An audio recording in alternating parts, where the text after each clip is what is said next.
우상숭배에서 나왔고 세상 거 원하지도 않고 바라지도 않고 뜻하지도 않고 그런 상태에서 주님과의 교제 가운데 영적으로 답답함을 느끼신다면 1차적으로 홍해는 건넜다는 것이에요. 홍해. 그런데 이제는 어때요? 요단을 건너야 돼요. 요단. 요단은 무엇이냐면 이제는 세상 것 이 겉으로 보이는 누가 봐도 아유 세상에 취해 사네. 여기서는 다 나왔다는 것이에요. 그런데 많은 분들이 내 안의 세상에서 못 나온 것이에요. 많은 분들이 내 안의 세상.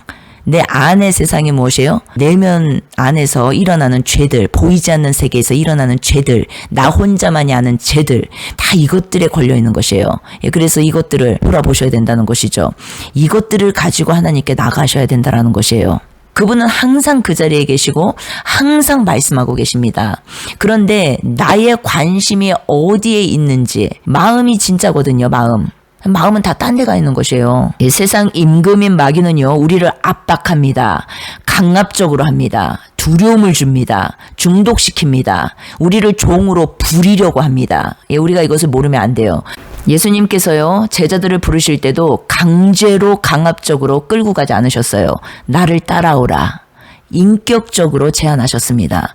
오늘날 우리에게도 하나님은 똑같이 제안하십니다. 내가 지금 보고 있는 그 쇼츠보다 내가 지금 즐기고 있는 그 세상의 재미보다 내가 너와 나누고 싶은 더 중대하고 더 귀한 내용들, 대화 내용들이 있다. 그것들을 한번 들어볼 생각이 없니? 그것들을 한번 나와 대화를 나눠볼 생각이 없니?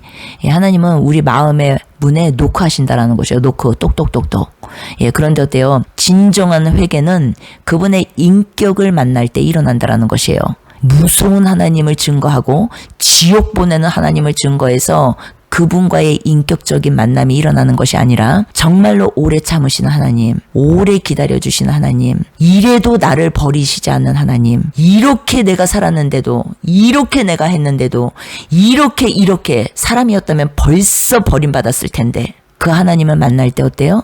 우리는 더 이상 세상으로 돌아가지 않습니다. 더 이상 마음을 다른 데 빼앗기지 않아요. 더 이상 내가 마음을 다른 데 두고 살지 않게 됩니다. 이분, 인격적인 주님을 만나야 이제는 진정한 회개가 일어나고 이 회개 속에서 더 이상 내가 그 어떤 것으로도 마음을 빼앗기지 않는 견고한 신앙, 단단한 신앙, 그리고 오직 주님이 하시려고 하는 그 일들에 관심이 집중되고 그 일들에 동역이 되고 그 일들에 참여가 된다는 것을 우리가 기억해야 되는 것이에요. 쾌락의 중독은요, 영적 감각을 완전히 마비시킵니다. 이것은 실제예요, 실제. 완전히 마비돼요. 영적 감각이. 쾌락의 중독은. 그래서 쾌락과 욕망을 채우기 위한 삶은 있잖아요. 우리 영혼에 일시적인 도파민은 줄 수 있어요. 그러나 그 대가가요, 영적 민감성을 완전히 앗아갑니다. 우리가 이걸 기억해야 돼요. 그러니까 쾌락과 욕망이라고 해서 우리는 막 또 세상에서 뭐 동성애하고 막 이런 쪽만 생각을 하거든요. 절대 그렇지 않아요. 하나님을 찾는 기쁨보다 쇼츠가 주는 자극이 더 커. 우리 뇌와 영혼은요, 더 강한 자극만을 쫓게 됩니다. 결국 하나님은 지루하신 분, 재미없으신 분, 말도 없고 뭐 음성도 들리지 않고 아유 재미없어 지루해 이렇게 돼버리는 것이에요. 세상의 자극은 어때요? 즐거운 것으로 각인돼 버립니다. 이렇게 되면서 하나님의 세밀한 음성을 들을 수 있는 영적 이 안테나 있잖아요. 주님과 나와 딱 연결되는 이 안테나가 아예 고장나 버린다라는 것이에요. 고장. 그래서 어때요? 하나님은 우리의 우선순위를 보신다라는 것이에요. 우선순위. 우리가 무엇을 위해 시간을 쓰고 무엇을 위해 마음의 에너지를 쏟는지 하나님은 다 알고 계십니다. 사람들은 속일 수 있어요. 그러나 하나님은 속일 수가 없어요. 우리가. 주님과의 친밀감을 위해서 내려놓는 것이 자기 부인이죠. 사명을 위해서 다 사용하는 것이에요. 쉽게 말하면은 우리가 인터넷도 유튜브도 정말 세상 것으로 넘쳐나지 않습니까? 그러나 우리가 이제는 유튜브를 사용하는 것이에요. 복음 전파를 위해서. 우리가 AI도 마찬가지입니다. 이 복음 전파를 위해서 사용하는 것이에요. 이거는 뭐 너무나 귀한 도구죠. 그것에 노예가 되어서는 안 된다라는 것이에요. 노예. 우리가 해야 될 것은, 지향해야 될 것은 물리적 탈출이 아니라는 것이에요. 영적 독립입니다. 그것이 바로 세상을 사랑하지 않는 것이에요. 세상이 나의 주인이 되지 못하게 하는 것이죠. 그래서 세상의 뉴스, 영상, 정보들, 이제 단단하게 되지 않은 상태에서 이런 것들을 많이 보잖아요. 드라마, 아니면은 세상 어떤 정보들 있잖아요. 그러면요, 내 이 안의 감정들이요, 이리 갔다, 저리 갔다, 이 말 들으면 이게 맞는 것 같고, 저 말 들으면 저게 맞는 것 같고, 이렇게 된다라는 것이에요. 그러니까 세상을 사랑하지 않는 사람들은 어때요? 직장에서도 성실히 일합니다. 세상 속에서도 사명을 다합니다. 그 마음의 왕자에는 오직 하나님이 앉아 계시기 때문에 그래요. 우리가 주님의 임재를 느끼고 임재 안에서 살아간다. 주님의 임재가 있는 곳에서 우리가 이제는 역사가 일어나잖아요. 성령의 역사가. 그런데 임재가 없는 곳에서는 이런 일이 일어날 수가 없죠. 주님의 임재가 가득하다라는 말의 의미는 초자연적인 생명으로 살아간다라는 말의 의미예요. 내세의 영광 가운데 살아간다라는 말의 의미예요. 그래서 거기에서 그 자리에서 이제는 역사가 일어나고 많은 일들이 일어나는 것이에요. 그런데 주님의 임재가 있는 곳만 계속 우리가 찾아다니면 안 되고 임재를 내가 사는 그곳에 임하게 해야 되는 것이죠. 주님의 임재를. 그래서 가정에서도 직장에서도 우리는 그런 존재들이라는 것이에요. 우리 존재가 교회 생명 자체가. 그런데 이 임재가 무엇인지를 깊이 깨달아야 되는 것이죠. 주님의 임재가 임했을 때 어떻게 이게 현상들이 나타나는지. 저 사람이 분명히 이 상황 가운데서 화를 내야 돼. 누가 봐도 이 상황에서는 저 사람이 화를 내야 되는 거야. 그게 마땅하고 합당하고 당연해. 근데 화를 안 내. 깊이 생각하셔야 합니다. 저 사람이 이 상황 가운데서는 저렇게 평안할 수가 없어. 평안하면 안 돼. 방방 뛰고 난리치고 걱정해야 되고 근심해야 되고 그래야 돼. 그런데 너무 평안해. 저럴 수가 없어 도대체가. 그리고 또 어때요?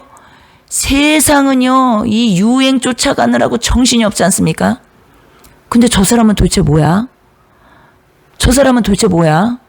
세상 사람들이 걷는 길을 걷지 않아요. 세상 사람들이 걷는 길을 걸어가지 않아요. 길이 달라. 여러분, 이것이 무엇이에요? 주님을 주인으로 모시고 사는 자들이죠. 그리고 어때요? 강력한 복음의 증인들이라는 것이에요, 이들이. 성경의 증인, 그리스도의 증인. 우리가 이제 증인에 대해서 많이 나누지 않습니까? 성경에서 말씀하시는 증인이 뭘까요? 베드로전서 5장에 1절에 보면은 성경에서 말씀하시는 증인이 무엇이냐면 그리스도의 고난의 증인이라고 나와요. 그리스도의 고난의 증인. 그러니까 증인이 그냥 말 잘하고 엄청나게 막 복음 증거 따따따따따 잘하고 이것이 증인이 아니라 무엇이라고요? 그리스도의 고난의 증인이라는 것이에요. 그리스도의 고난의 증인. 십자가 대속의 연합을 말하는 것입니다. 십자가 대속의 연합. 그들이 부활 생명으로 일어나게 되는 것이에요. 그들이. 그 부활 생명을 가진 자들은 어떻게 해요? 이렇게 살아가게 되는 것이죠. 하나님의 음성을 듣는 자들의 증거의 삶입니다. 이것이. 증인의 삶. 너무 쉬워요. 뭐냐면 세상 사람들이 다 하는 것들 당연하게 생각하고 마땅하게 생각하고 그렇게 생각하는 것 반대로 다 가는 사람들이 증인들이에요. 증인. 그리스도의 고난의 증인들. 이해가 되십니까? 반드시 여기서 화를 내야 돼. 저 사람은. 화 안 냅니다. 반드시 여기서는 이런 상황에서는 저 사람이 저렇게 평안할 수가 없어. 누구라도 지금 초토화가 돼야 돼. 근데 너무 평안해. 반드시 이 사람은 이 수많은 넓은 길을 걸어가는 저 사람들과 함께 걸어가는 게 너무 당연한데 마땅한데 저 사람은 좁은 길을 걸어가. 많은 사람들이 걸어가는 그 길 반대로 걸어가. 이게 무엇이라고요? 증인이라는 것이에요. 증인. 성경 많이 읽고 기도 많이 하고 봉사 많이 하고 11조 많이 내고 이것이 증인이 아니라 무엇이라고요? 나에게 이 내적 증거가 있냐는 것이에요. 내적 증거. 침례 요한이 광야에서 빈들에서 외쳤죠. 빈들은 무엇입니까? 이미 세상 다 끝난 것을 말하는 것이에요. 다 끝난 상태에서 외치는 자의 소리. 우리가 세상 속에서 하나님의 임재를 품고 정직하게 살아가면, 진실하게 살아가면, 가정에서나 공동체에서나 세상에서나 직장에서나 진실하게 정말 빈들, 이 세상 것이 끝난 상태에서 걸어가는 삶이에요. 이 정직하고 진실한 삶 속에 있는 그 자들, 하나님께서는 목마른 사람들을, 갈급한 사람들, 목마른 사람들, 갈증이 가득한 사람들을 이 사람들에게 보내신다라는 것이에요. 세상의 소음에 지쳐서 더 이상 갈 곳이 없는 사람들, 그 사람들을 보내신다라는 것이에요. 내가 완전히 세상에 끝난, 그래서 주님의 임재 가운데 살아가는 그 상태에 있는 그 자들에게 하나님이 보내시는 것이에요. 하나님이 모이게 하십니다. 하나님께서 만나게 하세요. 세상 것으로 가득 찬 상태에서 인본주의, 인간의 힘으로 사람들을 모을 수 있습니까? 없습니까? 있습니다. 세상 것이 내 안에 가득한 상태에서 사람들 앞에서 내가 복음 전할 수 있어요? 없어요? 있습니다. 그러나 어때요? 그곳에는 주님의 임재가 없습니다. 그래서 다 섞여 있어요. 이것이 맞니 저것이 맞니 아무도 모릅니다. 하나님만이 아세요. 하나님만이.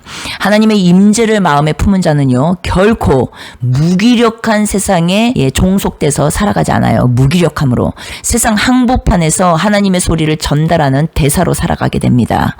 세상의 소음에 섞이지 않고 오직 하나님의 임재만을 소리로 낼 때 어때요? 비로소 세상은 우리를 통해서, 그런 자들을 통해서 하나님의 음성을 듣게 되는 것이에요. 그것이 교회의 신부, 주님이 우리에게 말씀하신 교회의 신부라고 말씀하시죠. 신부들에게 주신 사명, 소명이라는 것이에요. 지금 세상 얼마나 시끄럽습니까? 얼마나 복잡합니까? 얼마나 난리와 소문에 얼마나 이 정신이 없는지 몰라요. 이 세상이 지금. 그러나 그 가운데 내가 주님의 임재 안에 있다면 중심을 잃지 않게 될 것이라는 것이에요. 세상의 그 엄청난 소음 속에서도 오직 내 귀에 들리는 거, 내 마음에 들리는 건 생명의 소리밖에 없을 것이라는 것이에요. 그래서 어때요? 만나야 할 자들을 반드시 만나게 하시고 또 행해야 할 일들을 반드시 행하게 하나님께서 앞서 행해 주시고 이 모든 일들을 성령 안에서 진행케 되게 될 것이라는 것이에요.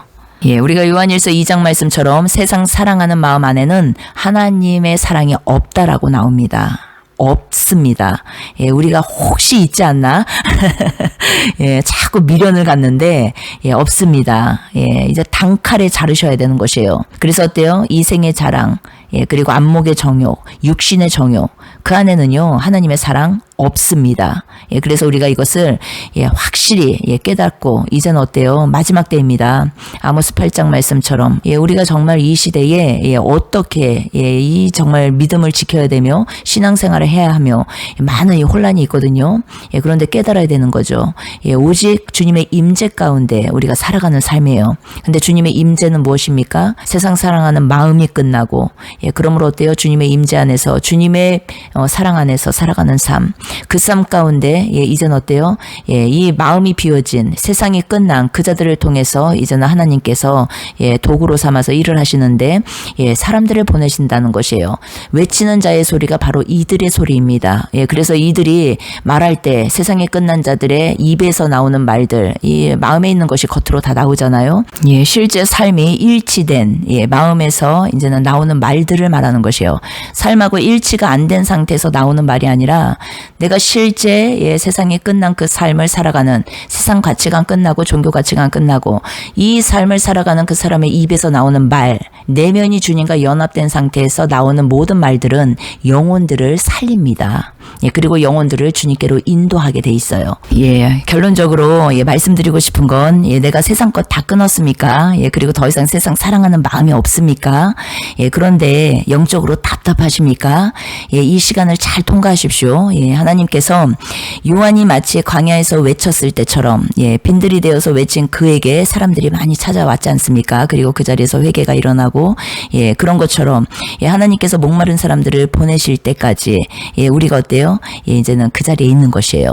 그리고 주님의 때에 주님이 그 일을 하실 것입니다.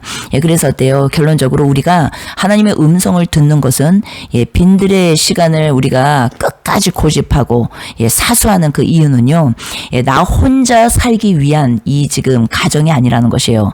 나는 이미 살아났어요. 나는 이미 살았어요. 그러나 어때요? 이제는 세상에서 이 세상 소음에 지쳐서 갈 곳을 알 바를 알지 못해서 헤매고 허덕이고 숨이 깔딱깔딱 넘어가는 이 사람들을 위해서 하나님께서 나를 지금 이 시간을 통과하게 하신다라는 거 기억하셔야 합니다. 그래서 세상에 이 악한 악하고 음란한 세상에 하나님의 길을 내시기 위한 주님의 임재가 무엇인지를 진정으로 깨닫게 하기 위한 그 시간들일 수 있다라는 것이에요. 훈련은요 가정에서부터예요. 그리고 내가 지금 몸담고 있는 공동체 그리고 직장 이런 정말 기본적인 데서부터 하나님이 우리를 훈련시켜 나가십니다. 나에게 빈들이 어딘지를 깨달아야 된다는 것이요. 빈들. 이곳에서 무엇이 나온다고요? 광야에서 외치는 자의 소리가 나오는 것이에요. 그의 소리는 사람들이 듣습니다. 그리고 그 소리를 따라 걸어 나옵니다. 그리고 어때요? 그 음성을 듣고 주님 앞에 무릎 꿇습니다. 그 사람에게 무릎 꿇는 게 아니에요. 그 사람에게 무릎 꿇는 게 아니라 주님의 임재 앞에서 무릎 꿇게 되는 것이에요. 지금 시대는요, 은혜 시대에서 환란 시대로 전환기에 있습니다. 그리고 마지막 때예요. 그리고 어떻습니까? 대추수가 눈앞에 있습니다. 영혼 추수, 어마어마한 영혼 추수가 눈앞에 있어요. 하나님께서 이 시대에 이 사람들을 준비시키는 것은 다 뜻과 계획이 있어서 그러신다라는 것이에요. 그런데 이것을 이미 아는 사람들은 아실 것이에요. 준비해야 된다라는 것이죠. 더더욱 우리가 세상 소음에 이제는 귀를 닫고 마음을 닫고 오직 주님의 음성에 집중하면서 나아가는 그 시간들이 될 때, 하나님이 엄청나게 큰 영혼 추수를 이루실 때, 그때 다 투입돼서 쓰임받지 않게 되겠습니까? 지금은요, 사람들이 마음이 완악해서요, 아무리 복음을 전해도요, 안 듣습니다. 그런데 하나님께서 대추수를 이루실 그 시즌에는요, 사람들이 이제는 헤매다녀요, 찾아다녀요. 말씀대로 주님은 일하시는 분이십니다. 그래서 그때를 위함이라, 지금 시대 이제 준비하는 것이에요. 다 죽어나가고 초토화되고 쓰러지고 좌초되고 절망되고 그 늪에 빠져버린 그 모든 사람들에게 누가 갈고 하나님께서 누구를 준비시키시겠습니까? 우리가 이것을 기억하기를 원합니다. 나는 소리여 광야에서 외치는 소리여 회개하라 주의 길을 예비하라 주님이 오신다 세상의 찬비 나는 낮아지고 주님만 높아지리 주님이 오신다 내 눈앞에 요단 강가에 서 있을 때 멀리서 다가오는 주님의 모습 그분의 눈에 담긴 사랑이 나의 영혼을 녹였네 손을 떨며 나는 고백했네 어찌 내가 당신께 세례를 줄 수 있나요 주님은 부드럽게 말씀하셨지 이제 허락하라 의를 이루자 주님이 물속에서 올라오실 때 하늘이 열리고 빛이 내려 거룩한 영이 비둘기같이 머무셨네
서